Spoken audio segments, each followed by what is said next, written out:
ಹೋದೇನೋ ಅಂತ ಅಂದ್ಕೊಂಡಿದ್ದೀನಿ. ರೇಣುಕಾ ಸ್ವಾಮಿ ಅಂತಕ್ಕಂಥ ಒಬ್ಬ ವ್ಯಕ್ತಿಯ ಕಿಡ್ನಾಪ್ ಅಂಡ್ ಮರ್ಡರ್ ಆಗುತ್ತೆ. ಸೊ ಆಮೇಲೆ ಸಾಕ್ಷಿನಾಶ ಪ್ರಕರಣ ಕೂಡ ಆಗುತ್ತೆ. ಅದರಲ್ಲಿ ಸುಮಾರು ಒಂದು 17-18 ಜನನ ಅರೆಸ್ಟ್ ಕೂಡ ಮಾಡ್ತಾರೆ. ಅದು ಕನ್ನಡ ಚಿತ್ರರಂಗಕ್ಕೆ ಒಂದು ಕಪ್ಪು ಚುಕ್ಕಿ ಆಗಿದೆ. ಇವಾಗ ಎಲ್ಲೆಡೆ ಅದ್ರ ಬಗ್ಗೆನೇ ಚರ್ಚೆಗಳಾಗ್ತಿದೆ.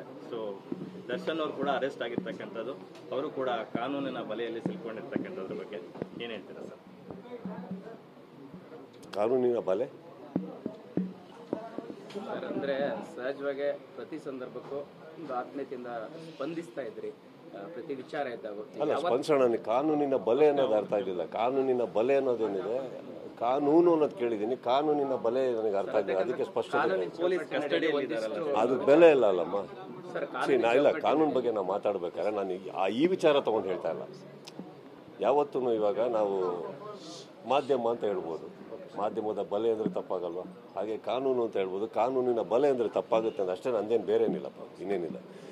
ನನಗೆ ಗೊತ್ತಿರೋದು ಇಷ್ಟೇ, ನೀವೇನು ತೋರಿಸ್ತಾ ಇದ್ದೀರೋ ನಮಗೆ, ನಾವು ಅದರಿಂದನೇ ನಾವು ನೋಡ್ತಾ ಇದ್ದೀವಿ, ತಿಳ್ಕೊತಾ ಇದ್ದೀವಿ, ವಿಚಾರಗಳನ್ನ ತಿಳ್ಕೊತಾ ಇದ್ದೀವಿ. ಇದರಲ್ಲಿ ಅರ್ಥ ಆಗ್ತಾ ಇರೋದು ಒಂದೇನಂತಂದರೆ, ಮಾಧ್ಯಮ ಆಗಲಿ ಪೊಲೀಸ್ ಸಿಬ್ಬಂದಿಗಳಾಗಲಿ ಬಹಳ ಬಹಳ ಒಂದು ನಿಮ್ಮ ಪ್ರಯತ್ನಗಳನ್ನು ಹಾಕಿ ಸತ್ಯಾಂಶಗಳು ಹೊರಗೆ ಬರಬೇಕು ಅನ್ನೋ ವಿಚಾರದಕ್ಕೆ ನೀವು ತುಂಬ ಗೌರವಿಸಬೇಕಾದಂಥದ್ದು ಏನಂದರೆ, ತುಂಬ ಕೆಲಸ ಮಾಡ್ತಾಯಿದ್ದೀರಿ ಎಲ್ಲರೂ. ಅದನ್ನು ಎರಡನೇ ಮಾತೇ ಇಲ್ಲ.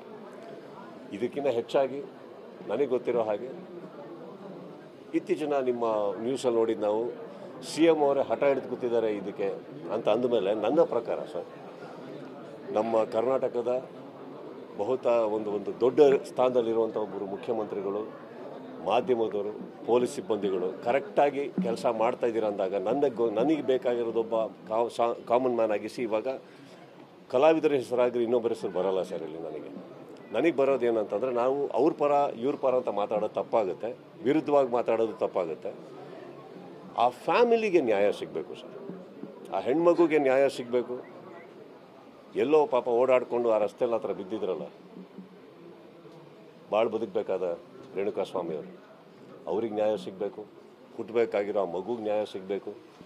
ಎಲ್ಲದಕ್ಕಿಂತ ಹೆಚ್ಚಾಗಿ ನ್ಯಾಯದ ಮೇಲೆ ಎಲ್ಲರಿಗೂ ಒಂದು ನಂಬಿಕೆ ಹುಟ್ಟಬೇಕು ಅಂದಮೇಲೆ ಇದಕ್ಕೆ ಒಂದು ಒಳ್ಳೆ ನ್ಯಾಯ ಆಗಬೇಕು.